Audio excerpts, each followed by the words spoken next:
इस लेक्चर में दीपार बील wild life sanctuary के बारे में डिस्कस करेंगे। ये रिसेंटली न्यूज में है। इसको दीपार या दीपोर भी बोलते हैं, दीपोर बील। असम में है भाई साहब ये वाइल्ड लाइफ सेंचुरी।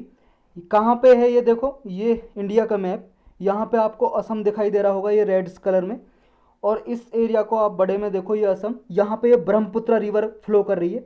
और इस एरिया में गुवाहाटी जो सिटी है, गुवाहाटी सिटी से ये साउथ वेस्ट डायरेक्शन में है। यहाँ पे ये दीपोर बील वाइल्ड लाइफ सेंचुरी एक जंगल एरिया है और ये वेटलैंड भी है। वेटलैंड मतलब आर्द्र भूमि। और ये कामरूप डिस्ट्रिक्ट है असम में, वहाँ पे लोकेटेड है भाई साहब ये जो दीपोर बील है।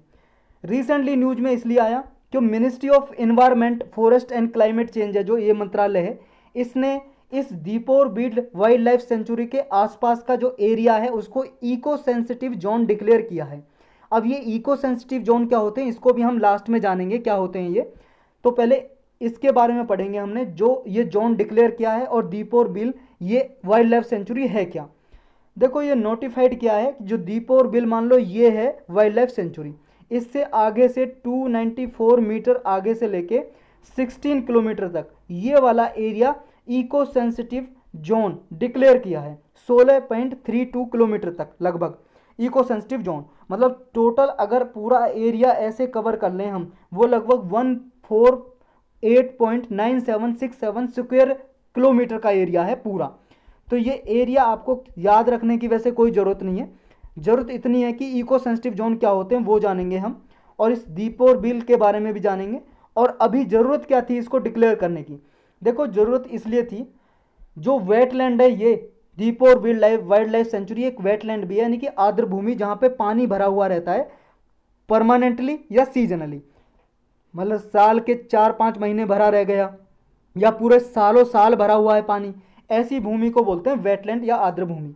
यहाँ पे क्या है, रेलवे ट्रैक भी निकाले गए हैं बहुत सारे, यहाँ पे इलेक्ट्रीफाइड कर दिया गया है एरिया, रोडवेज बनाए गए हैं, गार्बेज डंप कर देते हैं, कूड़ा करकट ला के यहाँ पे जो आसपास लोग रहते हैं कूड़ा करकट यहाँ पे डाल देते हैं। यहाँ पे ह्यूमन हैबिटेशन और कॉमर्शियल यूनिट्स के लिए इंक्रोचमेंट कर रहे हैं। इंक्रोचमेंट का मतलब है अनाधिकरण, एक तरह से जो भूमि को कब्जा कर लेते हैं इलीगली, तो इंक्रोचमेंट कर रहे हैं लोग, ह्यूमन हैबिटेशन के लिए लोग रह रहे हैं, घर बना रहे हैं, तो इसलिए इसको थ्रेट है, खतरा है इन चीज़ों से। ये भाई साहब जो दिखाई दे रहा है ना आपको, ये वाला ये रोड बने हुए हैं, ये वाला लाइट कलर में, और जो ब्लैक कलर में दिखाई दे रहा है देखो ये वाला, ये है रेलवे ट्रैक बने हुए हैं यहाँ पे। तो ये रेलवे ट्रैक रोडवेज बना के इसको थ्रेट हो रहा है, खतरा हो रहा है। इसकी वजह से जो इम्प्लीकेशन है लेटेस्ट मूव के क्या होंगे, मतलब इको सेंसिटिव जोन डिक्लेयर किया है, इससे क्या फ़ायदे हैं, देखो इससे ये फ़ायदे हैं, नो न्यू कॉमर्शियल होटल और resort shall be permitted within 1 kilometre area. जैसे मान लो ये वाइल्ड लाइफ सेंचुरी है, 1 किलोमीटर के दायरे में, अब 1 किलोमीटर के अंदर कोई भी नई कॉमर्शियल होटल नहीं खोलेंगे यहाँ पे, और ना ही कोई रिसोर्ट रेस्टोरेंट वगैरह खोल सकेगा, परमिट नहीं किए जाएंगे इस एरिया में। लेकिन हाँ इसमें क्या है, अगर कोई टूरिस्ट फैसिलिटी डेवलप करनी है, टूरिस्ट डेवलपमेंट के लिए, टूरिस्ट एक्टिविटीज़ के लिए इको टूरिज्म एक्टिविटी डेवलप की जा सकती हैं, यानी कि ऐसी एक्टिविटी जो सस्टेनेबल हो, जिनसे कोई नुकसान ना हो, पॉल्यूशन पे नुकसान ना हो, वेटलैंड को कोई नुकसान ना हो, वो डेवलप की जा सकती हैं, समझ रहे हो। स्मॉल टेम्पररी स्ट्रक्चर बनाया जा सकता है, टेम्पररी, जैसे स्मॉल मान लो क्योस्क बना दी, क्योस्क बोलते हैं भाई साहब, जैसे छोटी सी जो दुकान, जैसे आप आइसक्रीम लेने जाते हो, छोटी सी दुकान, चलती फिरती सी दुकान बना लेते हैं ना, वो होती है क्योस्क। क्योस्क बना ली ऐसी, उठाऊ उठाऊ डेरा होता है, जैसे उठाऊ डेरा बोल देते हैं सिंपल भाषा में, जो उठाया यहाँ से और चल दिए, जैसे ठेला लगा लिए, ठेला, समझ रहे हो, रेहड़ी वगैरह, ठेला वगैरह। ऐसे इको टूरिज्म एक्टिविटी यहाँ पे डेवलप की जा सकती है, लेकिन परमानेंट स्ट्रक्चर 1 किलोमीटर के दायरे में कुछ नहीं बनाया जा सकता। इन एक्टिविटीज़ में जो भी प्रोहिबिटेड होंगी, मतलब जो यहाँ पे नहीं बनाई जा सकती इको सेंसिटिव जोन में, जो डिक्लेयर किया है 16 किलोमीटर तक, उसमें ना तो हाइड्रो इलेक्ट्रिक प्रोजेक्ट, कोई बिजली बनाने वाले की कोई कंपनी प्लांट वगैरह सेटअप नहीं होगा यहाँ पे, ना ही कोई ब्रिक क्लिन्स, मतलब जहाँ पे ऐसा जो होता है ना ईंट बनती है जहाँ पे, ऐसी ईंट बनने वाला कोई भी एरिया नहीं यहाँ पे डेवलप किया जाएगा, ना ही कॉमर्शियल यूज के लिए फायरवुड वगैरह, ना ही अनट्रीटेड एफ्लुएंट, एफ्लुएंट का मतलब होता है कचरा, कूड़ा करकट वगैरह, यहाँ पे कुछ भी डिस्चार्ज नहीं किया जाएगा, वाटर बॉडीज वगैरह लैंड एरिया में नहीं डाला जाएगा। अब ये दीपोर बिल या दीपार बिल क्या है, सेंचुरी वाइल्ड लाइफ सेंचुरी, इसके बारे में थोड़ा पढ़ लेते हैं। देखो दीपार बिल बोलते हैं या दीपोर बिल बोलते हैं, असमीज भाषा में, असमी लैंग्वेज में बिल का मतलब होता है वेटलैंड। बिल का मतलब क्या होता है? वेटलैंड, यानी कि आर्द्रभूमि या बहुत बड़ा तालाब बना हुआ है, उसको बोलते हैं असमीज भाषा में, असमीज लोग, बील। तो जो दीपोर बील है गुवाहाटी से साउथ वेस्ट डायरेक्शन में लोकेटेड है, असम की कामरूप डिस्ट्रिक्ट में लोकेटेड है, और परमानेंट फ्रेश वाटर लेक है ये, ब्रह्मपुत्र रिवर से इसका पानी आता है मेनली, और one of the largest fresh water lake है, झील है असम की ये, असम की। और स्टेट में ओनली रामसर साइट है, रामसर साइट है भाई साहब। रामसर साइट आप जानते हो क्या होती है, अलग से लेक्चर बना हुआ है इन्वायरमेंट की प्लेलिस्ट में, जाकर रामसर साइट पे देख सकते हो आप।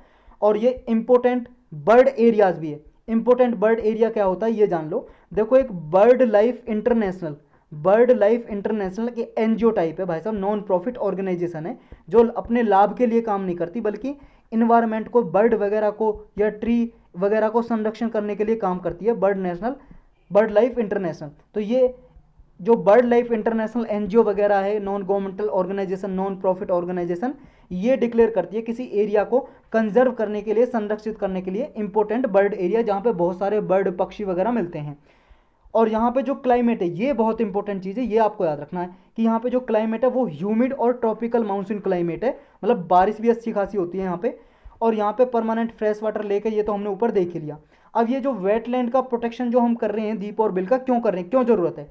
देखो भाई साहब, यहाँ पे क्या है, बहुत सारी एक्वाटिक फ्लोरा और एवियन फोना पाया जाता है, मतलब यहाँ पे पेड़ पौधे भी मिलते हैं, फ्लोरा का मतलब, और एवियन फोना का मतलब उड़ने वाले पशु पक्षी, मतलब पक्षी मिलते हैं, पशु तो कहाँ उड़ते हैं।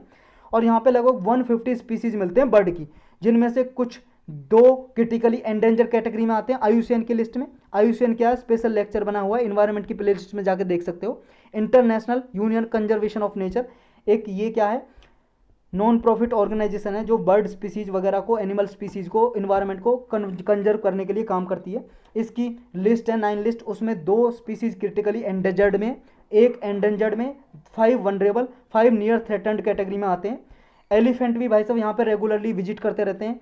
यहाँ पे 2 फॉरेस्ट रिजर्व हैं, रिजर्व फॉरेस्ट, जिनका नाम है रानी रिजर्व फॉरेस्ट, और एक का नाम है गरबंधा रिजर्व फॉरेस्ट। ये दोनों नाम याद होने चाहिए, कहाँ पे हैं, दीप और बिल सेंचुरी के पास हैं ये, असम में है, गुवाहाटी के पास, रानी रिजर्व फॉरेस्ट और गरबंधा। तो यहाँ पे एलिफेंट की पॉपुलेशन भी अच्छी खासी पाई जाती है, ये देख सकते हो भाई साहब, ये एलिफेंट है। और यहाँ पे कुछ इस तरह से लोग यहाँ पे कुछ फिशिंग वगैरह भी करते हैं यहाँ पे इस तरह से, और ये भाई साहब बर्ड वगैरह की स्पीसीज भी पाई जाती हैं यहाँ पे। तो ये देख सकते हो आप इसमें मैप में। यहाँ पे देखो 12 स्पीसीज रेप्टाइल्स की मिलती हैं। रेप्टाइल्स मतलब रेंगने वाले जो होते हैं ना, मतलब जैसे सांप हो गया, स्नैक, रेंगने वाले कीड़े वगैरह, रेप्टाइल्स। 50 स्पीसीज फिश की मिलती हैं, प्रजाति अलग अलग 50 तरीके की मछलियाँ मिलती हैं। 6 स्पीसीज मिलती हैं एम्फीबियंस की। एम्फीबियन क्या होता है? एम्फीबियन होता है जो पानी में भी रह सकता है जानवर, और जो ज़मीन पे भी रह सकता है, जैसे मेंढक, फ्रॉग। फ्रॉग क्या पानी में भी रह सकता है और ज़मीन पे भी रह सकता है। ऐसे एम्फियन की भी प्रजाति मिलती है। और एक्वाटिव माइक्रोबायोटा, मतलब जो पानी में रह सकते हैं छोटे जीव, उनकी 155 स्पीसीज मिलती हैं। अब कितनी कितनी स्पीसीज मिलती हैं, ऐसे कोई याद करने की जरूरत नहीं है, बस आपको अवेयर कराने के लिए ये पढ़ाया जा रहा है। नेक्स्ट, अब ये इको सेंसिटिव जोन क्या होते हैं, इनके बारे में थोड़ा पढ़ लेते हैं। देखो, इको सेंसिटिव जोन को इकोलॉजिकल फ्रेजाइल एरियाज भी बोलते हैं, और ministry of environment, forest, climate change इनको नोटिफाई करती है। तो ये पता होना चाहिए कौन नोटिफाई करता है, कौन डिक्लेयर करता है कि किसको इको सेंसिटिव जोन या इकोलॉजिकल फ्रेजाइल जोन डिक्लेयर किया जाएगा। ये मंत्रालय, एनवायरनमेंट मंत्रालय करता है। और किसी भी प्रोटेक्टेड एरिया है कोई भी, या नेशनल पार्क है या वाइल्ड लाइफ सेंचुरी है, उसके आसपास एरिया को डिक्लेयर कर सकते हैं अगर उसको खतरा है किसी से। नेक्स्ट, जो ये किया जाता है इको सेंसिटिव जोन, इसलिए किया जाता है ताकि शॉक एब्जॉर्वर क्रिएट किया जा सके। शॉक एब्जॉर्वर का मतलब है, जैसे मान लो ये वाइल्ड लाइफ सेंचुरी है, इसके आसपास का एरिया मान लो 10 किलोमीटर का area eco sensitive zone declare कर दिया।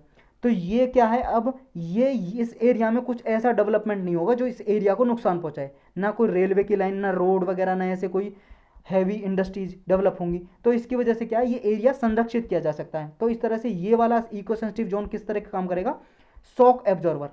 अब नेक्स्ट क्या है इसमें, ये क्या है, ट्रांजिशन जोन की तरह काम करता है, क्योंकि ये वाले एरिया के बाहर हम कुछ डेवलप कर सकते हैं, रेलवे, रोड वगैरह। तो ये बीच में ट्रांजिशन जोन हो गया वाइल्ड लाइफ सेंचुरी, और जो ये डेवलप एरिया, रोड, रेलवेज वगैरह, तो ट्रांजिशन जोन की तरह काम करता है। एक चीज़ याद रखनी है, इको सेंसिटिव जोन नाम का वर्ड इन्वायरमेंटल प्रोटेक्शन एक्ट है जो 1986 का, इसमें कहीं पे भी मेंशन नहीं है। एक स्ट्रेटजी बनाई थी गवर्नमेंट ने 2002 में, वाइल्ड लाइफ कंजर्वेशन स्ट्रेटजी 2002 की। इसके जरिए ये इको सेंसिटिव जोन डिक्लेयर करती है मिनिस्ट्री ऑफ इन्वायरमेंट।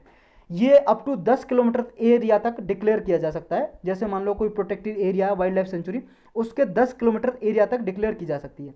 अब आप कहोगे ये तो दीपौर बिल में तो हमने पढ़ा अभी 16 किलोमीटर तक डिक्लेयर कर दी। हाँ, उसका रीजन है भाई साहब, कंडीशन है।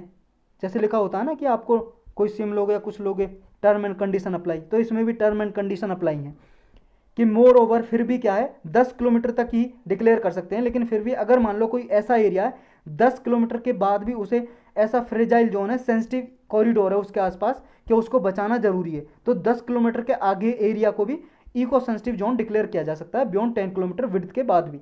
समझ गए? तो यही था इस लेक्चर में बस।